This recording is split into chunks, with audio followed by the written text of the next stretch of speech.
Est-ce que c'est bon? Je peux y aller. Bonsoir à tous. Alors, je suis ici pour vous parler de la NGConf, édition 2016. Mon nom, c'est Laurent Duvaux.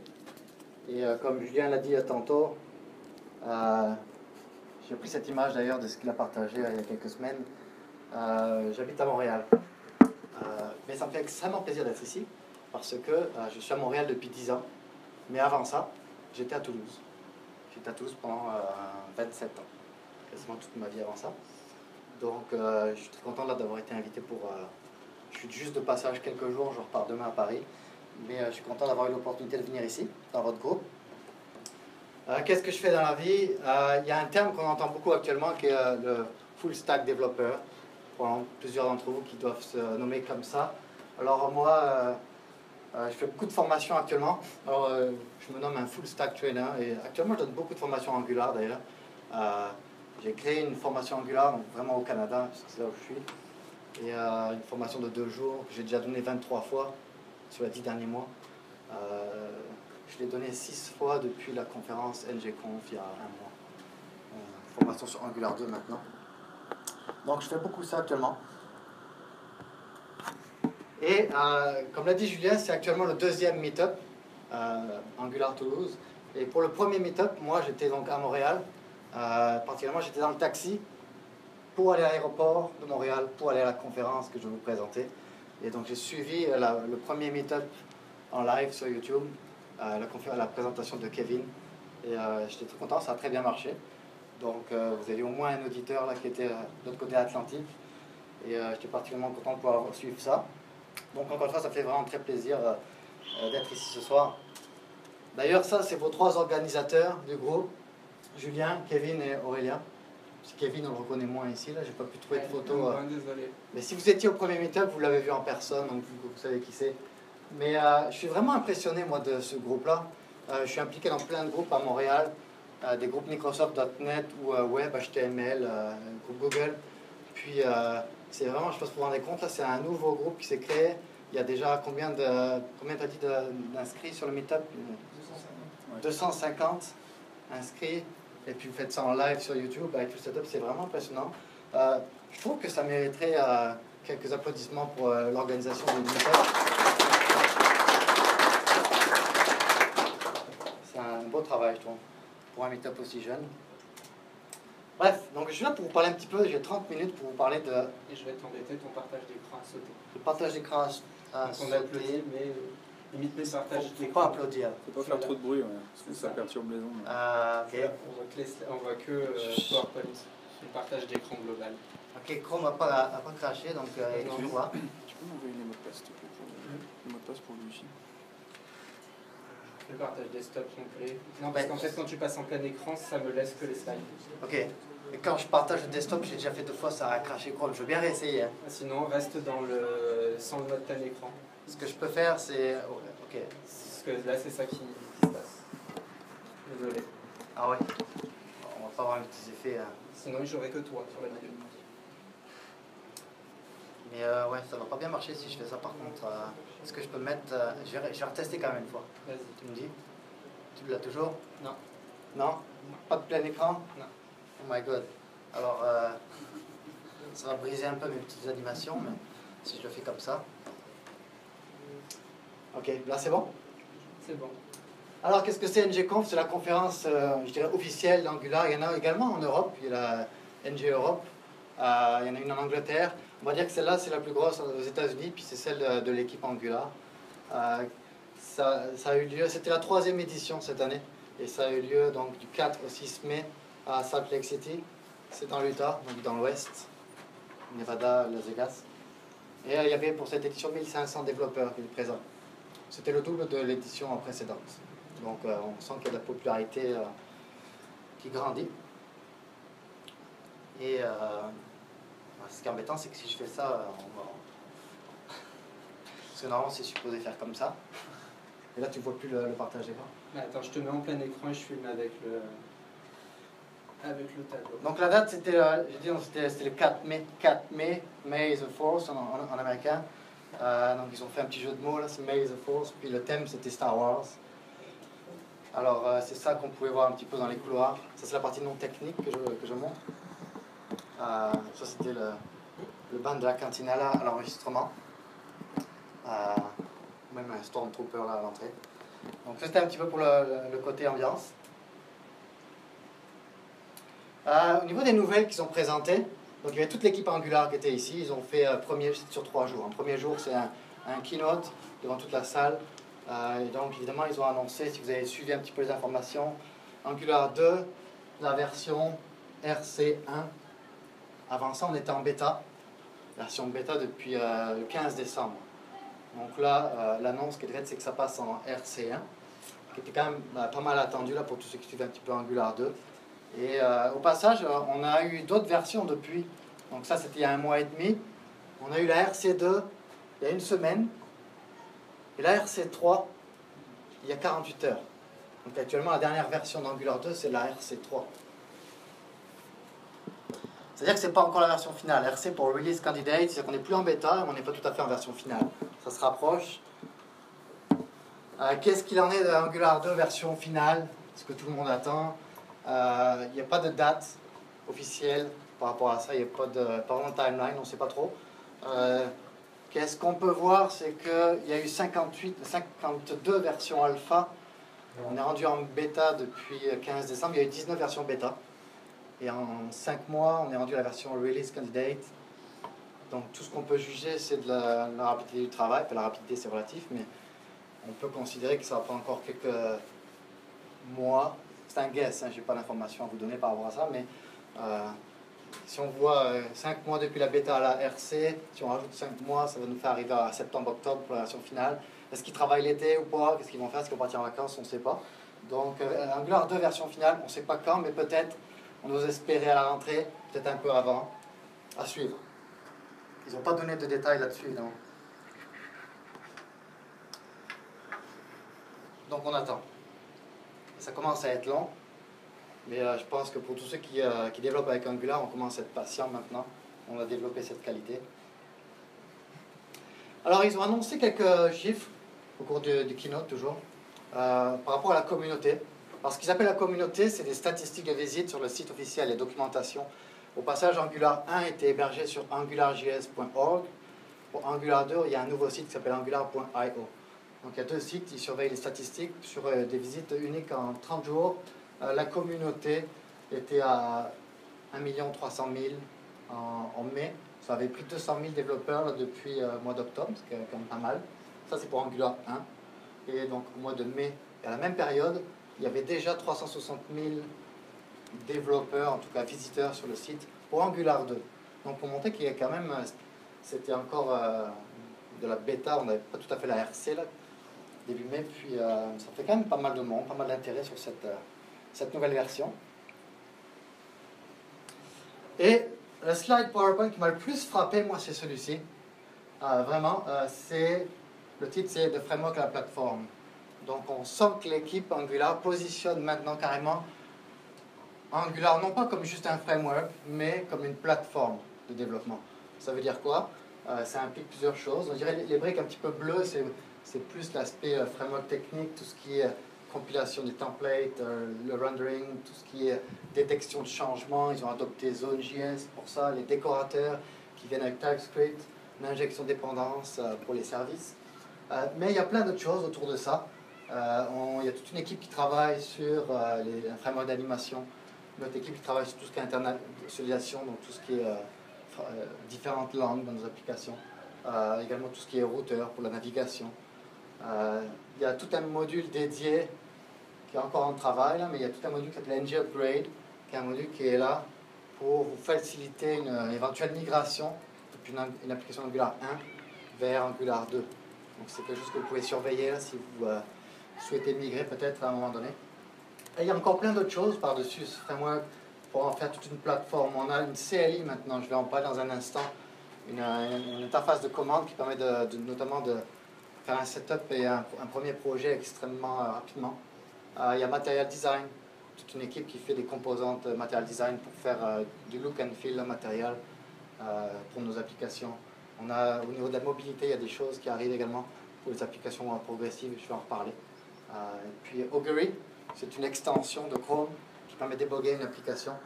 C'est gratuit, je vous conseille de regarder ça et je vais en reparler également dans un instant. Et puis on a ce qui s'appelle Universal, Angular Universal. Ça, je vais en reparler un petit peu tantôt également. C'est une approche Angular côté serveur. C'est vraiment nouveau. Donc, plein de choses. C'est plus uniquement le framework technique avec des templates et des bindings. C'est plein d'autres choses qui gravitent autour. Donc, probablement pour se démarquer un petit peu des autres aussi. En tout cas, il présente maintenant carrément Angular comme une plateforme de développement. Si vous avez des questions n'importe quand, vous pouvez m'interrompre. J'ai 30 minutes, mais je pense que je vais être assez à l'aise, donc je peux en prendre au fur et à mesure. Ou on peut attendre la fin, ou on peut attendre l'apéro. C'est comme vous voulez. Ils ont également cité quelques compagnies qui utilisent Angular 2 en production maintenant, actuellement. Ils ont noté Capital One, c'est peut-être pas en Europe, là, mais c'est des noms qui vous parlent peut-être pas tout à fait. Kiva, et la Météo Weather Channel, et un qui m'a marqué moi, c'est Google AdWords, donc une propriété de Google qui utilise Angular 2 en partie, sur une partie du site, en production actuellement. C'est pas négligeable ça, parce que donc Angular qui n'est pas encore en version finale, qui potentiellement peut avoir des bugs, ou bien il travaille encore sur différentes petites choses d'amélioration, mais ils l'ont quand même adopté en production actuellement, sur un site qui est un des principaux sites de Google. AdWords, c'est là où ils font de l'argent, donc c'est quand même super important pour eux. Alors ils sont allés chercher les performances d'Angular 2 sur certaines vues du site, donc c'est quand même intéressant de voir qu'ils l'utilisent eux-mêmes. Puis on sait que Google, à l'interne, ils ont plus de 1500 sites qui sont en Angular 1, qu'ils ont adopté très tôt avec Angular 1, qui vont probablement migrer également dans Angular 2. Mais j'ai noté en tout cas celui-ci qui a une partie de AdWords qui est en production avec Angular 2 aujourd'hui. Oui, une question aussi. Oui, je voulais savoir, est-ce que la répartition Angular 2 et les différents langages qu'il peut y avoir derrière, est-ce qu'elle peut être mise sur cette liste-là? Qu'est-ce qui fait en TypeScript? Qu'est-ce qui fait en JavaScript? Ok, alors je n'ai aucune idée. La question c'est comment est-ce que ces sites ont été codés avec Angular 2, est-ce que c'est en JavaScript, est-ce que c'est en TypeScript, ou est-ce que c'est le troisième, est-ce que vous le connaissez? Dart. Il y en a qui sourient, il y en a qui lèvent le bras. Est-ce qu'il y en a qui font du Dart ici? Ok, trop. Donc vous pouvez faire du Angular 2 avec Dart. Non, je ne sais pas du tout. Je sais qu'il y a un site qui s'appelle madewithangular.com qui liste toutes les compagnies qui utilisent Angular 2. C'est très tôt pour l'instant. Si vous allez là, vous allez voir des Hello World et des choses comme ça. Mais il y avait la même chose pour Angular 1 qui était buildwithangular.com. C'était tous les sites qui utilisent Angular 1 en production. Il y a Netflix, il y a MSNBC, il y a Lego.com, il y en a plein. Walmart. Pour Angular 2, on s'entend que c'est encore assez tôt. C'était quand même assez risqué d'y aller avec Angular 2 avant que ce soit au moins un release candidate. Et donc je ne sais pas en quoi c'était codé, effectivement. Je vais en parler de ça. Par contre, ce qu'on peut noter, c'est qu'il y a une très forte tendance avec TypeScript. Mais je vais en reparler. Je vais en parler maintenant, d'ailleurs. J'avais oublié. On a la transition. Moi, ce que j'ai noté, partout où j'allais, dans toutes les sessions, les présentations, ou même on voit dans les exemples, ou même dans le site officiel d'Angular 2, dans les documentations, TypeScript est vraiment présent et omniprésent. J'ai trouvé cette petite image que je pense que je vais rajouter à ma formation également, que je trouve intéressante. On sent vraiment qu'il y a un engouement pour TypeScript. Si vous ne connaissez pas TypeScript, je vous encourage à regarder, à vous intéresser à ça. C'est beaucoup de bénéfices pour coder votre JavaScript. En fait, TypeScript n'est qu'un générateur de JavaScript. C'est son seul but dans la vie, c'est de générer de JavaScript, mais il le fait avec des choses intéressantes comme des types et puis d'autres choses intéressantes. J'imagine que vous allez avoir des sessions dans le groupe sur TypeScript un jour ou l'autre. Est-ce qu'il y en a parmi vous qui ont déjà codé en TypeScript? Vous l'avez? Oui, quand même pas mal de monde déjà. Donc on sent que surtout quand on est dans une application assez complexe, ou qu'on a beaucoup de monde qui travaille dessus, on a des gains en productivité parce qu'on a un compilateur, ce qu'on n'a jamais eu en JavaScript. Donc on a un compilateur qui va nous dire tout de suite si on a des choses qui ne sont pas correctes dans notre code avant d'aller en live. Alors c'est ça que j'ai noté moi. Clairement à la conférence, toutes les présentations étaient en TypeScript, c'était assez évident. Il y a un gros engouement là-dessus. Mais ce n'est pas obligatoire. On peut faire du Angular 2 avec JavaScript ou avec Dart. Il y a également quelque chose qui existait déjà dans Angular 1 qui était le Style Guide, un document qui était communautaire, initié par quelqu'un qui s'appelle John Papa, mais d'autres personnes ont contribué également. L'équipe Angular a contribué à ce document-là qui était sur GitHub. Ça s'appelait le Style Guide pour Angular. Et c'était toute une liste de recommandations de conventions de nommage, de structure d'application, de style de code, comment faire des services, etc. Plein de recommandations à faire ou à ne pas faire, des conseils en tout cas, de bonnes pratiques. Et en fait, ça a été rendu officiel maintenant et ça a été incorporé, ça a été déjà migré pour Angular 2. Donc pour la version 1, ça existe toujours. Ils ont fait un style guide pour Angular 2 qui est hébergé officiellement sur le site d'Angular, angular.io. Ça ressemble à ça quand vous allez sur angular.io dans les documentations. Cliquez en haut et vous allez trouver sur la gauche le style guide qui est toujours communautaire mais qui est hébergé officiellement, donc reconnu je dirais par l'équipe Angular et qui est un work in progress, donc il rajoute des choses en permanence. De toute façon Angular 2 n'est pas encore en version finale, donc il y a des petits ajustements et des choses qui se rajoutent. C'est un bon document à regarder. Encore une fois, ce n'est pas des obligations, c'est des bonnes pratiques. Vous pouvez vous inspirer de ça d'ailleurs pour faire vos propres bonnes pratiques, mais c'est des bons conseils je trouve à suivre dans votre codage. Donc je vous encourage à consulter ce document qui est hébergé sur angular.io/styleguide. Il y a également Angular Universal que j'ai cité tantôt sur la slide plateforme. Alors qu'est-ce que c'est ça, Angular Universal? Est-ce qu'il y en a parmi vous qui ont entendu parler d'Angular Universal? Ça date de la conférence, quelques-uns. Alors qu'est-ce que c'est? C'est la première fois qu'on a quelque chose d'Angular, mais côté serveur. Traditionnellement, Angular, ça a toujours été un framework 100% JavaScript, 100% côté client, c'est-à-dire dans le navigateur web, dans Chrome, Internet Explorer. Évidemment, on peut aller faire des requêtes sur un serveur, une API REST, tout ce que vous voulez, avec les services HTTP, tout ce qu'on avait. Mais Angular lui-même est vraiment framework côté client. Alors, on a maintenant quelque chose qui s'appelle Angular Universal, qui n'est pas tout à fait fini d'ailleurs, c'est encore en train d'être construit. Puis c'est vraiment une composante côté serveur qu'on peut héberger pour le moment dans Node. Il y aura également la possibilité d'héberger cette partie Angular Server sur Java et ASP.NET. Et puis je pense aussi PHP, et puis peut-être plusieurs autres par la suite. Donc qu'est-ce que c'est? C'est la possibilité d'avoir quelque chose qui part du serveur. À la première requête, quand on se présente sur l'application, qu'on fait 3W le site, en fait, côté serveur, il y a quelque chose qui va précompiler l'application. Tous les templates, par exemple, toutes les expressions de binding vont être résolvées, puis on va directement recevoir le HTML très vite, la première page. Et par la suite, d'ailleurs, ça va nous retourner le reste, c'est-à-dire le framework Angular lui-même et puis le JavaScript. Et en fait, on a une première page qui se présente extrêmement rapidement. Donc, pourquoi Angular Universal? Ce sera une option, c'est optionnel, vous n'avez pas l'obligation d'utiliser ça. Mais pourquoi est-ce qu'on veut aller chercher Angular Universal? Donc, la partie serveur en plus de la partie client. Donc pour 2 points, je dirais les performances, donc notamment le rendering initial, et également pour tout ce qui est, quand on travaille dans les SEO, donc l'amélioration de l'indexation dans les moteurs de recherche comme Google, puisqu'on va avoir du vrai HTML et non pas un template tout vide avec des expressions de binding dedans, du JavaScript. Donc on a une meilleure indexation possible dans Google ou autre. Oui, question. Une remarque, tu as évoqué les 2 cas qu'on présente souvent pour le server-side. Oui. Il y a aussi un cas que vous voyez très souvent, surtout sur Slack par exemple, c'est quand vous collez un lien dans un autre outil et qu'il vous affiche en fait une partie du site, c'est le server-side rendering qui permet de faire ça. Et au final, c'est peut-être la partie la plus intéressante là-dedans, c'est qu'on va pouvoir s'intégrer facilement à d'autres outils via des liens et ce genre de choses, alors que Slack, par exemple, ne pourrait pas le faire si c'était une app full JavaScript. Ok, c'est un bon point. Oui, il y a plein d'autres choses qu'on va pouvoir bénéficier. C'est encore en conception, c'est encore un peu tôt, mais il y a quand même des documentations, il y a quelques petites choses qu'on peut trouver. Il y a un site d'ailleurs qui est hébergé sur angular.io, c'est universal.angular.io. Un petit peu de documentation, c'est assez hybride pour l'instant, c'est assez naissant. On va retrouver également une vidéo complète sur le sujet, mais ça va être intéressant de voir ça quand ça va sortir. J'ai trouvé également ça. Qui était rigolo, je trouvais, c'était pourquoi est-ce qu'on voudrait s'intéresser à Angular Universal côté serveur, une espèce de diagramme. Alors c'est pas uniquement ça, hein, c'est pour simplifier à mort.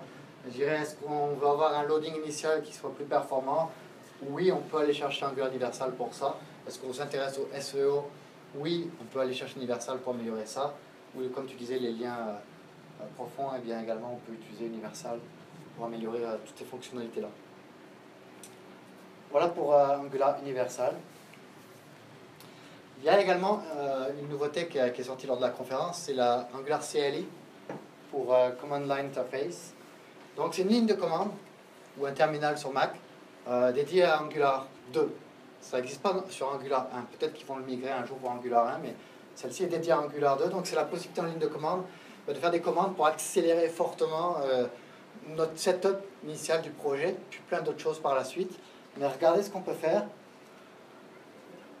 en 4 commandes. La première, c'est pour l'installer elle-même. Donc on se met dans une ligne de commande ou un terminal en Mac, et on va faire un npm install de la Angular CLI-G au niveau système. On fait ça une seule fois, on l'a installé dans la dernière version. Et ensuite, je veux créer une première application Angular 2. On va faire un ng new et un nom d'application. Ça va durer au moins 3, 4, 5 minutes. Ça va installer un paquet de choses, 53 000 fichiers dans le répertoire de notre module. Mais ce n'est pas optimisé. Ils vont nettoyer un petit peu ça. Mais ça installe beaucoup de choses. Donc le framework Angular 2, un premier composant, puis plein paquet de scripts, puis tout un workflow développement, comme on veut faire on va se placer dans le répertoire, puis on va faire un ng-serve. Ça va faire plusieurs choses. Ça va compiler l'application, parce qu'elle est basée sur du TypeScript.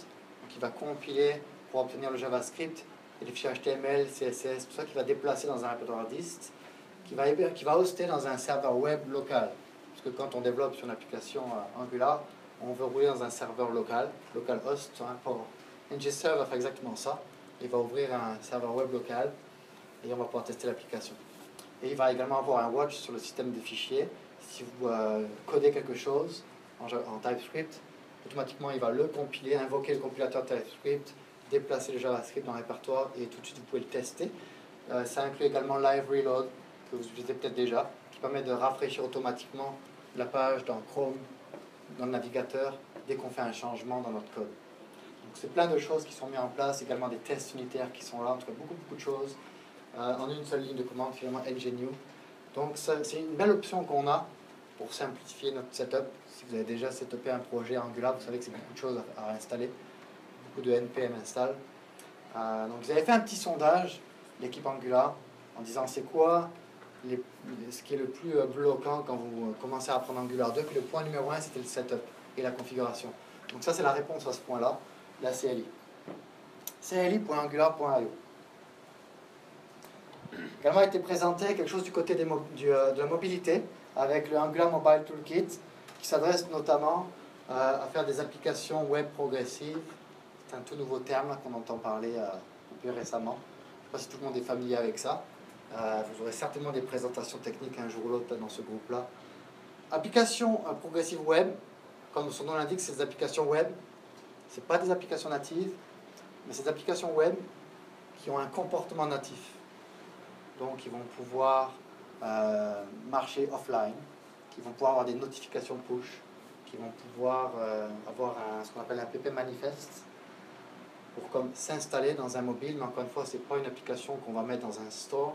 C'est une application web qu'on fait avec les technologies web, qu'on fait avec Angular 2, HTML, JavaScript, TypeScript, mais qui va avoir beaucoup de comportements d'applications natives. Il y en a beaucoup qui disent que c'est le futur des applications. En tout cas, on entend beaucoup parler de ça, c'est à suivre. Il faut se méfier des gens qui disent que c'est le futur, parce que le futur, personne ne peut le prédire, vous le savez. En web, ça évolue vraiment trop vite. C'est impossible de prévoir ce qui s'en vient dans 4 ans. Mais c'est un sujet qui est assez chaud. Donc, mode offline et puis plein d'autres choses. Ça, c'est sur mobile.angular.io, vous avez la doc. Et puis, donc, c'est plein de... C'est un toolkit pour faire des applications mobiles progressives, avec Angular 2. Côté des applications natives, il y a également des choses qui sont... Alors, ce n'est pas directement issu de l'équipe Angular, mais c'est le genre de photos qu'on a pu voir à la conférence. Un rapprochement entre Angular et des partenaires, comme par exemple, à gauche, c'est le logo de NativeScript, et à droite, c'est le logo de Ionic. Ce sont deux options pour faire des applications natives, mais basées sur technologie web. Mais là, on parle par contre de vraies applications natives qu'on va déployer dans les stores, dans le Google Play Store et tout ça. Donc, Ionic, c'est l'approche hybride, un peu à la PhoneGap. Et puis, NativeScript, eux, qu'est-ce qu'ils ont fait? C'est qu'on a notre application Angular 2. On va faire comme une application Angular 2, mais dans les templates, dans la vue, au lieu que ce soit du HTML, c'est une sorte de XML, qui est une espèce d'hybride, qui va être interprété par le runtime. NativeScript est un runtime. Donc il va interpréter ça et qui va transformer ça en des vues natives, donc pour l'OS native.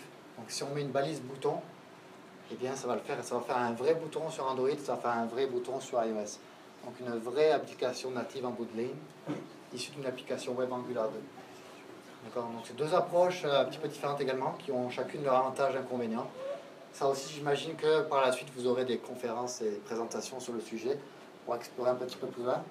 Mais le message qu'on peut retenir à la conférence, c'est qu'ils ont présenté ces options, ces partenaires-là, comme étant complètement valables et à suivre là, pour, si vous vous intéressez à des applications natives. Je vais parler de Augury. Vous connaissiez peut-être Batarang, qui était le nom du plugin de Chrome, qui est gratuit, qu'on trouve dans le Chrome Web Store, pour débugger une application Angular 1. Alors il y a la même chose pour Angular 2, c'est la même équipe qui le fait, c'est une équipe canadienne d'ailleurs, et ils ont renommé ça, par contre je ne sais pas pourquoi, mais ils l'ont renommé Augury. Donc Augury, c'est le plugin Chrome pour débugger une application Angular 2. Petite démonstration, c'est pas moi qui vais la faire, c'est une petite animation. Alors, le plugin est à droite, on est dans Chrome, l'application est à gauche. Donc vous notez qu'on peut obtenir plein d'informations sur l'application. Ici c'était rapidement tout le routing, donc toutes les routes qu'on peut avoir. Et regardez, on va avoir, ça va aller vite là, mais on va avoir donc ça c'est tout le DOM. On peut voir tout ce qui constitue l'application, on peut voir les expressions de binding, les valeurs. À un moment donné, il va cliquer sur le graphe d'injection dans quelques instants. Et on va voir quelque chose que j'aime beaucoup. Là, il est en train de changer en live les valeurs de l'application. C'est directement l'application qui roule. Et là, ici, c'est un graphe d'injection dépendance. Si vous avez fait un petit peu d'injection dépendance, c'est vraiment la base d'Angular et encore plus d'Angular 2. Et un point qui est très important, surtout quand on connaît bien Angular 1, qui n'a qu'un seul injecteur au niveau applicatif, donc il gère une instance unique, un singleton des services. Et une grosse surprise quand on arrive à Angular 2, c'est qu'Angular 2 gère plusieurs injecteurs à plusieurs niveaux dans tout son arbre de composants. Donc c'est très intéressant de savoir où sont injectés vos services et où sont vos instances. Donc avoir un petit graphe là, de l'injecteur de l'arbre d'injection, c'est pas mal intéressant. On l'a vu apparaître. Donc ce petit outil-là nous aide un petit peu à avoir des informations en direct sur l'application, les routes, etc. C'est gratuit, c'est vraiment intéressant. On va le trouver également avec une documentation puis un pointeur sur le GitHub, je pense, augury.angular.io. Vous avez vu toute une série de mini-sites qui sont hébergés sur le site officiel, ils sont listés ici, il y en a plein d'autres que j'ai oubliés peut-être, récapitulatif. Mes slides seront également hébergés quelque part sur le Meetup après ce soir. Toutes les sessions de la conférence pendant les 3 jours ont été filmées et streamées, certaines en live, d'autres non, mais anyway, il y a une playlist sur YouTube, vous pouvez retrouver toutes les sessions. Il y en a 35. Ce que j'aime, c'est que ce n'est pas des sessions d'1 heure où on a le temps de s'endormir, là, c'est du 15-20 minutes, ça va très vite et ça va très loin dans la technique. Donc je vous encourage à aller sur cette liste gratuite YouTube et vous avez toutes les présentations sur chaque point, le routeur, le binding, native script, il y en a sur TypeScript, en tout cas c'est vraiment intéressant. Vous serez capable de retrouver ça, mais je vous mets le pointeur à tout jamais. S'il y a une seule session que vous devriez voir, moi je vous conseille celle-là parce que c'est la plus drôle. Ça s'appelle le NG Show. C'est pas très sérieux, mais c'est quelqu'un qui s'appelle Shai Resnick qui avait déjà fait une session extrêmement drôle il y a 1 an à la même conférence. Donc le NG Show, c'est une espèce de show assez humoristique. Ça dure 20 minutes sur le monde Angular. C'est vraiment drôle. Bien, je vais terminer ma présentation. Je pense que de toute façon ça fait 30 minutes passées. Si jamais vous passez au Canada, contactez-moi. C'est pas ma maison, c'est la maison d'une Québécoise très connue qui est déjà venue en France. D'ailleurs, mon contact, vous le trouverez assez facilement, ou je le mettrai sur le Meetup. Ça termine ma présentation pour ce soir. Merci beaucoup. Bonne fin de soirée avec les autres présentateurs. Restez ici. Et puis merci aux conférenciers, aux organisateurs de m'avoir invité ce soir.